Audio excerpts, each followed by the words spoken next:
नमस्कार दोस्तों, स्वागत है आपका। आज हम बात करेंगे बंगाल के उस सियासी संग्राम की जिसने देश की सबसे बड़ी अदालत से लेकर कोलकाता के हाई कोर्ट तक खलबली मचा दी है। आज की सबसे बड़ी तस्वीर सामने आई कोलकाता हाई कोर्ट से, जहां एक ऐसा नजारा देखने को मिला जो भारतीय राजनीति के इतिहास में कम ही देखने को मिलता है। एक ऐसी नेता जो अपनी जिद और अपने संघर्ष के लिए जानी जाती है, आज वो मुख्यमंत्री की गरिमा को एक तरफ रखकर एक वकील का काला कोट पहनकर सीधे अदालत के कटघरे में जा खड़ी हुई। सवाल ये है कि आखिर एक जननेता को वकील क्यों बनना पड़ा? क्या बंगाल की पुलिस और प्रशासन पर से उनका भरोसा इस कदर उठ गया है कि उन्हें खुद अपनी दलीलें जजों के सामने रखनी पड़ी? आज इसी का पूरा विश्लेषण करेंगे। बंगाल में बुलडोजर राज की आहट, अदालत के भीतर का माहौल आज बेहद तनावपूर्ण था। जब कार्यवाही शुरू हुई तो उन्होंने बड़े ही सधे हुए शब्दों में जजों से कहा कि ये हाई कोर्ट में उनकी पहली पेशी है और वो यहाँ किसी राजनीतिक लाभ के लिए नहीं, बल्कि उन हजारों बेगुनाह लोगों के लिए आई हैं जिनका सब कुछ छीन लिया गया है। दलील ये दी गई कि बंगाल के भीतर भारतीय जनता पार्टी की जीत के बाद एक नया और खतरनाक ट्रेंड शुरू हो गया है, बुलडोजर हिंसा। कोलकाता के न्यू मार्केट एरिया से लेकर राज्य के कोने कोने तक टीएमसी के दफ्तरों और कार्यकर्ताओं की दुकानों को जमींदोज किया जा रहा है। ममता बनर्जी ने अदालत के सामने चिल्ला चिल्ला कर कहा कि ये पूरी तरह से असंवैधानिक है। सुप्रीम कोर्ट का स्पष्ट निर्देश है कि आप किसी का घर या दुकान बिना कानूनी प्रक्रिया के नहीं गिरा सकते। फिर बंगाल में ये कानून की धज्जियां कौन उड़ा रहा है? 10 हत्याएं और वो खौफनाक सूची। अदालत में जो सबसे चौंकाने वाली बात रही वो थी उन 10 लोगों की सूची जो ममता बनर्जी ने जजों को सौंपी। उन्होंने आरोप लगाया कि चुनाव के बाद की हिंसा में 10 लोगों की जान जा चुकी है। और यहाँ गौर करने वाली बात यह है कि उन्होंने इस हिंसा को सांप्रदायिक चश्मे से देखने वालों को करारा जवाब दिया। उन्होंने बताया कि इन 10 मृतकों में से 6 हिंदू समाज से थे। उन्होंने एक 92 साल की बुजुर्ग महिला का जिक्र करते हुए पूछा कि उस बेसहारा विधवा का क्या कसूर था जिसे उसके अपने ही घर से धक्के मारकर निकाल दिया गया। उन्होंने आरोप लगाया कि महिलाओं को धमकाया जा रहा है, छोटी बच्चियों को निशाना बनाया जा रहा है और पुलिस सिर्फ मूक दर्शक बनी बैठी है। क्या पुलिस को ऊपर से आदेश है कि वो कुछ ना करे? क्या बंगाल अब एक बुलडोजर स्टेट में तब्दील हो चुका है? सत्ता का अहंकार और विपक्ष का पलटवार। दूसरी तरफ भाजपा की ओर से तीखे हमले रुकने का नाम नहीं ले रहे। भाजपा के नेता दिलीप घोष और अग्निमित्रा पॉल का कहना है कि जो आज ममता बनर्जी के साथ हो रहा है वो उनके अपने कर्मों का फल है।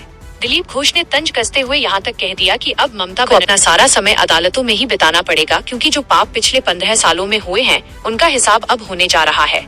अग्निमित्रा पॉल ने तो सीधा हमला बोलते हुए कहा कि हम टीएमसी की तरह हिंसा की राजनीति नहीं करेंगे, लेकिन अवैध कब्जों पर कार्रवाई जारी रहेगी।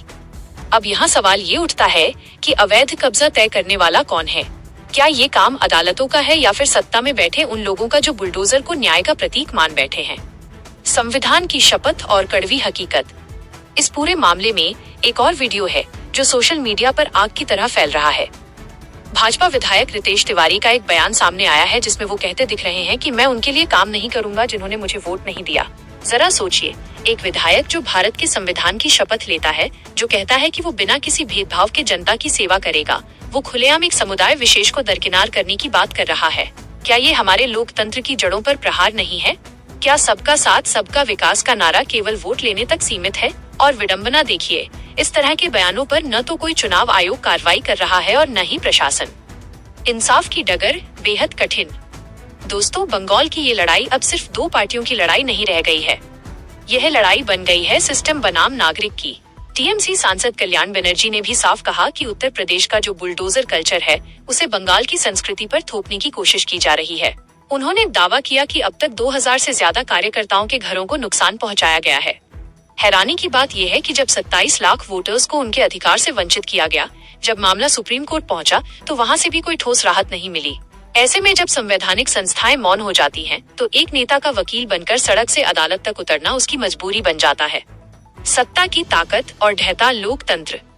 आज के दौर में जब पूरी मशीनरी सरकार के नियंत्रण में हो, जब मीडिया का एक बड़ा हिस्सा सत्ता की जय जयकार में लगा हो, तब बंगाल जैसे राज्यों से आने वाली ये खबरें डराती हैं। अभिसार शर्मा जिस तरह से इन मुद्दों को उठाते हैं वो हमें सोचने पर मजबूर करता है कि क्या वाकई हम एक स्वतंत्र लोकतंत्र में जी रहे हैं। आज मुख्यमंत्री शुभेंदु अधिकारी के सलाहकारों की नियुक्तियों को देखिए, चुनाव अधिकारियों के पदोन्नति को देखिए। क्या आपको इसमें कोई पैटर्न नजर नहीं आता? क्या ये निष्पक्षता है या फिर सत्ता का एक तरफा खेल? अंतिम विश्लेषण। बंगाल की ये तस्वीर आने वाले समय के लिए एक चेतावनी है। अगर आज एक मुख्यमंत्री को अपने लोगों के लिए काला कोट पहनना पड़ रहा है तो समझ लीजिए कि पानी सिर से ऊपर जा चुका है। बुलडोजर कभी न्याय नहीं कर सकता, न्याय केवल अदालतें करती हैं। लेकिन जब अदालतें भी तारीखों के जाल में उलझ जाएं, सत्ता की गुलाम बन जाए, तब जनता किसके पास जाएगी? ममता बनर्जी की ये चुनौती बहुत बड़ी है। उनके सामने एक ऐसी ताकत है जो हर संवैधानिक मर्यादा को तोड़ने के लिए तैयार है। क्या वो इस कानूनी जंग में जीत हासिल कर पाएंगी? क्या बंगाल के उन 2000 बेघर परिवारों को इंसाफ मिलेगा? सच के इस सफर में बने रहना जरूरी है। सवाल पूछना जरूरी है, क्योंकि अगर आज आप खामोश रहे तो कल आपके घर के बाहर खड़ा बुलडोजर आपसे आपकी पहचान पूछेगा। आज के लिए बस इतना ही। देखते रहिए और समझते रहिए सत्ता के इस खेल को। नमस्कार,